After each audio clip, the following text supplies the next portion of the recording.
안녕하세요 시청자 여러분, 이슈탑 최봉기입니다. 최근 중국의 경기 침체가 중국 시장 의존도가 높은 국가 기업들에게 큰 타격을 주고 있죠. 이런 가운데 현대자동차그룹이 중국발 위기를 잘 넘겼다는 평가를 받고 있습니다. 지난달 26일 현대자동차는 올 2분기 영업이익이 역대 최고 실적을 기록했다고 밝혔는데요. 세계적인 경기 침체에도 불구하고 현대차그룹은 지난해 처음으로 글로벌 판매 3위에 오르게 됐습니다. 아시다시피 현대차는 2016년 중국의 사드 배치 보복 조치로 한한령이 시행되면서 강력한 수출 제재를 받았죠. 중국은 세계에서 가장 중요한 자동차 시장 중 하나입니다. 한한령이 내려지기 전 현대차 그룹이 중국에서 180만 대 정도를 판매했다고 합니다. 그러다 중국이 한국의 사드 배치 후 한한령을 실시하면서 현대차의 중국 시장 판매량은 6년 연속 감소하게 되죠. 급기야 2022년에는 중국 자동차 시장 점유율이 약 1%대로 줄어들었습니다. 예상치 못한 어려움에 직면한 현대자동차그룹은 중국 시장 의존도를 낮춰야 했죠. 이처럼 중국에서 어려움을 겪고 있는 현대차그룹이 2022년 전 세계 자동차 시장에서 총 685만 대를 판매하며 놀라운 성과를 거뒀습니다. 반전이 일어난 거죠. 도요타와 폭스바겐에 이어 세 번째로 많은 판매 대수였습니다. 코로나19 이후 자동차용 반도체 칩 공급 부족 등으로 세계 주요 자동차 기업들의 판매량이 감소했지만 현대차 그룹의 판매량은 도리어 2.7%나 성장했습니다.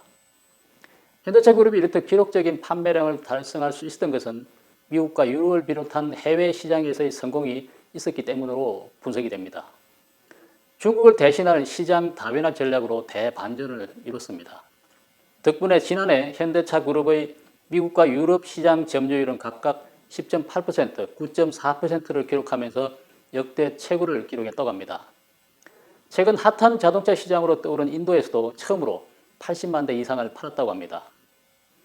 중국에서 판매 둔화가 지속되고 있는 상황에서 인도 시장 점유율 21.1%는 현대차 그룹에 아주 좋은 기회가 된 거죠. 현대차 그룹은 중국 내 사업과 공급망 재편에 따른 리스크를 완화하기 위한 전략이 필요했습니다. 판매 차종을 13개에서 8개로 간소화했고 5개 공장 중 2곳을 매각해 수익성을 높였습니다. 그리고 3곳은 생산을 최적화하는 동시에 신흥 시장으로 수출하는 전략을 세웠죠.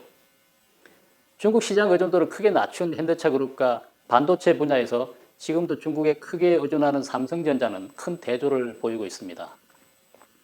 지난달 26일 공개된 올 2분기 현대자동차 영업이익은 전년 동기 대비 42.2% 증가한 4조 2,424억 원으로 영업이익에서 신기록을 달성했다고 합니다. 반면 지난달 27일 발표된 삼성전자 올 2분기 영업이익은 전년 동기 대비 95.74% 감소한 6,685억 원에 그쳤습니다. 삼성은 반도체 부분에서만 무려 4조 3,600억 원의 영업 손실을 기록했는데요.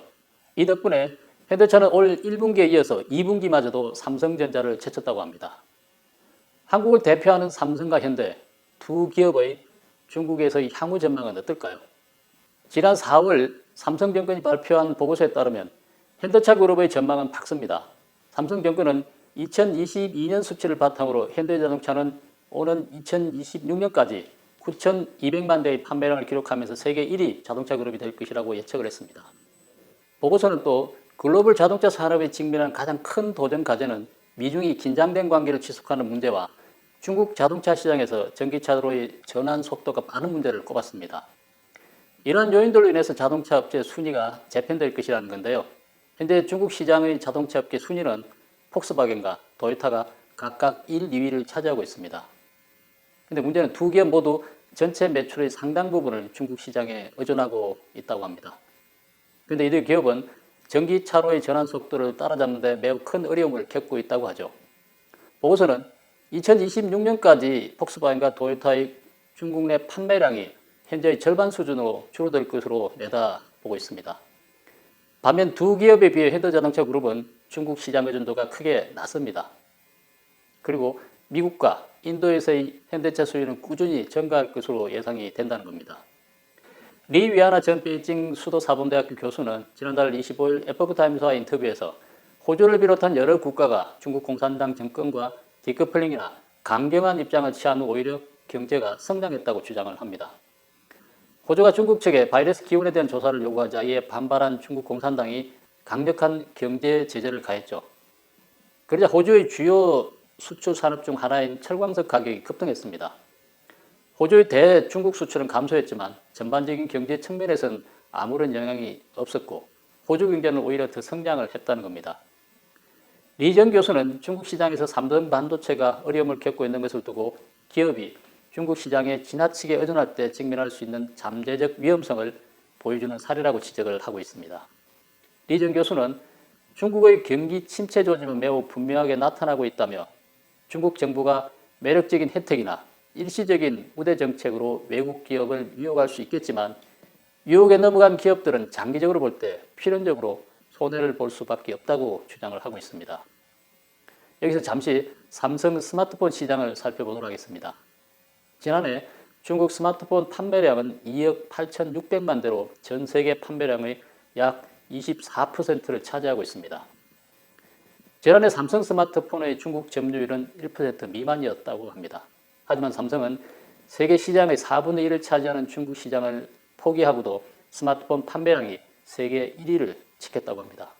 시장조사 업체 캐널리스에 따르면 2022년 세계 스마트폰 시장은 삼성이 22%를 차지했고 애플이 18%, 샤오미가 14%, 오포가 10%, 비보가 9%를 각 차지했다고 합니다. 이 조사 결과에 의하면 중국 시장이 일부 사람들이 생각하는 것만큼 중요하지 않다는 겁니다. 물론 스마트폰 업계의 특수성도 이런 결과를 가져온 원인 중 하나라는 지적도 있긴 합니다. 삼성은 스마트폰 시장을 거울 삼아 반도체 분야도 시장 다변화와 중국 의존도를 낮춰 잠재적 위험성을 줄이는 출구 전략을 세워야 하겠습니다. 네, 시청자 여러분, 오늘은 한국을 대표하는 두 기업의 중국 시장 대응 방법과 향후 전망에 대해서 알아봤습니다. 오늘 방송은 여기서 마치도록 하겠습니다. 감사합니다.